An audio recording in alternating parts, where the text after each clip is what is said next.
ஆனா தமிழக வெற்றி கழக தலைவர் விஜய் அவர்கள் வந்து தென் மாவட்டத்துல வந்து முறையா மாநாடு போடுறாரு. இதனால தென் மாவட்டங்கள்ல வந்து திராவிட கட்சிகளுடைய வாக்கு வங்கி குறையுமா? இதை எப்படி பாக்குறீங்க? கட்சி ஆரம்பிக்கிறது ஒவ்வொருத்தருடைய இஷ்டம். அவரு இப்போ வெளியே வந்து கூட்டுறாரு, வரட்டும். அந்த தேர்தலுக்கு பின்னால்தான் என்ன மக்கள் சக்தி என்ன ஏதுங்கிறது தெரியும். இதை பத்தி ஒவ்வொருத்தருடைய விருப்பம். இதை நம்ம ஒன்றும் சொல்ல முடியாது. மாநாடு நடத்துறது எல்லாமே அவங்க விருப்பம். நம்ம அதிமுக கூட்டணியில எலெக்ஷன் அப்ப வேற கட்சிகள் இடையே வாய்ப்பு இருக்கு. நிறைய கட்சிகள் வருங்கிறத எடப்பாடியார் தினசரி பொதுக்கூட்டத்தில் பேசிக்கிட்டு இருக்காரு. அதுக்கு இன்னும் 8 மாசம் இருக்கு. நிச்சயமாக நல்லபடியாக சேரும்.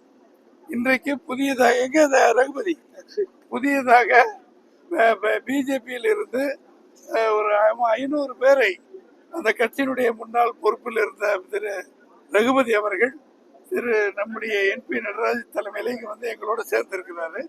அந்த 500 பேருக்கும் உரிய மரியாதைகள் இங்கே செய்யப்படும். திமுக அமமுக இருந்து வந்து சேர்ந்திருக்கிறாரு. அவர் பேர் என்ன? சவுந்தரராஜன் அமமுக இருந்து சேர்ந்திருக்கிறாரு. எனவே இங்கே லோக்கல் இப்ப எல்லாரும் இந்த மாதிரி சேரும்போது அந்தந்த இடங்களில் கட்சி எதிர்கட்சியாளர்கள் பிடிக்காத கட்சி பிடிக்காதவர்களுக்கு எல்லாரும் வருவாங்க.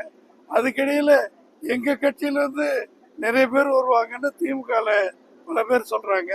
இந்த 5 வருட காலத்தில் 4 வருட காலத்தில் அண்ணா திமுகத்திலிருந்து யாரும் எந்த தொண்டனுமே திமுகவுக்கு போகவில்லை. புதுசாக யாராவது போயிருக்காங்கன்னா அவங்க எப்படி இருக்காங்கன்னா அவங்களுடைய சரித்திரங்கள் தெரியும். எனவே எந்தவித மனமாத்திரங்களுக்கு அப்பால் மனமாத்திரம் இல்லாமல் வருகிற தேர்தலில் தமிழக மக்கள் அனைவரும் மாண்புமிகு எடப்பாடியார் அவர்களை முதலமைச்சர் ஆக்குவது, ஆட்சி மாற்றம் செய்வது உறுதி என்று செய்திருக்கிறார்கள். அதற்கு சாட்சி எடப்பாடியார் செல்கின்ற இடங்கள்லாம் லட்சக்கணக்கான மக்கள் கூடுவதுதான். அது ஒட்டத்தில் வரும்பொழுது நீங்கள் பார்ப்பீர்கள். செய்திகளை உடனுக்குடனும் துல்லியமாகவும் தெரிந்து கொள்ள சப்ஸ்கிரைப் பண்ணுங்க.